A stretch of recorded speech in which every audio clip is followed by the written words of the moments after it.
OK, let's go live to Sydney now, where New South Wales Premier Chris Minns is due to speak in a second about the emergency response to the fire threat in that state today. With you this morning, alongside Michael Morris, the Deputy Commissioner of Fire and Rescue, Trent Curtin, Commissioner of RFS, and Dominic Morgan, the Commissioner for Paramedics, New South Wales Ambulance. So, look, it is a very hot day in New South Wales today.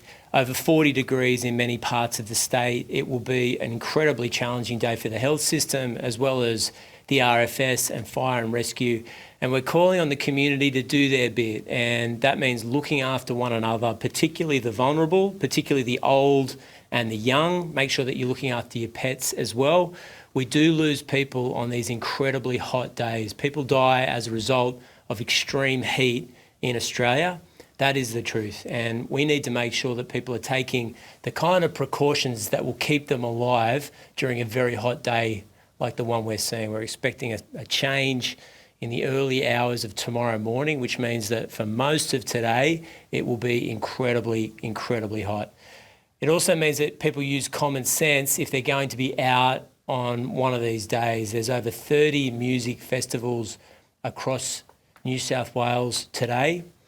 I am concerned about that number. I want to make it very clear that it's the responsibility of the organisers of those music festivals to provide shade and water for participants and those who are attending the music festivals. A lack of water on a 40-degree day could cost you your life, even if you are fit and well. And without being too graphic, and I've asked the professionals here, the best way of telling whether you've had enough water is whether your wee is clear or not.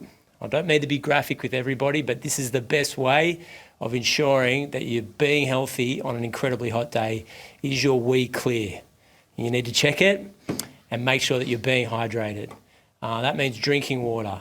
And it's going to be different for different body shapes and different health and fitness and whatever you are, but make sure that you're taking those precautions, particularly if you're out and about. I know that park runs and cricket and amateur cricket have been cancelled today in different parts of Sydney. We're asking for organisers of those games to be very careful about going ahead with any recreation in the open sun today. We don't want to be putting particularly amateur athletes at risk. There's plenty of days to make up games on a day that doesn't include a 40-degree temperature. And we want to make sure that these organisations are using common sense. So, look, try not to be out in the open sun. Make sure you're drinking a lot of water. Look out for the elderly and the very young, or those who have been sick and injured, and use common sense on a very hot day. I was able to have contact with the Victorian Premier yesterday evening, who told us and wanted to make sure that we communicate to the RFS that she's very grateful for the volunteers and the agencies that were able to cross the border yesterday and overnight to protect the properties and people of Victoria. We're thinking about them in this very difficult time.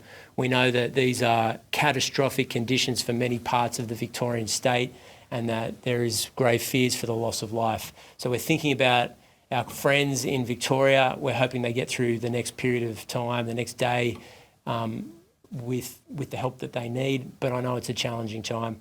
As Trent said, there's over 90 firefighters from New South Wales and Victoria at the moment. Their agencies have asked for more strike teams. My understanding is the RFS is filling those gaps as quickly as possible and sending them across the Murray. But we have over 600 firefighters that are ready to be deployed at a moment's notice to protect communities and families right here in New South Wales, and that's an important responsibility of the agency as well. I'm not going to go on much longer. We'll go to Dominic and then to questions.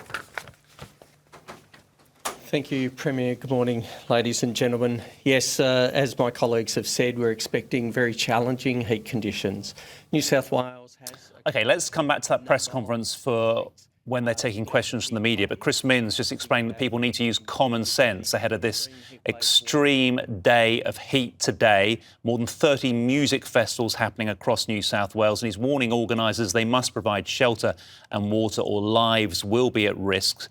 He also says that the weather is due to change in the early hours of tomorrow, but we have to get there first. He also mentioned the Victorian bushfires, saying that New South Wales firefighters had crossed the border to help out 90 firefighters in Victoria, more than 600 crews standing by in New South Wales in case there are similar bushfires breaking out in that state as well. There's more over on Channel 601, the Sky News weather channel.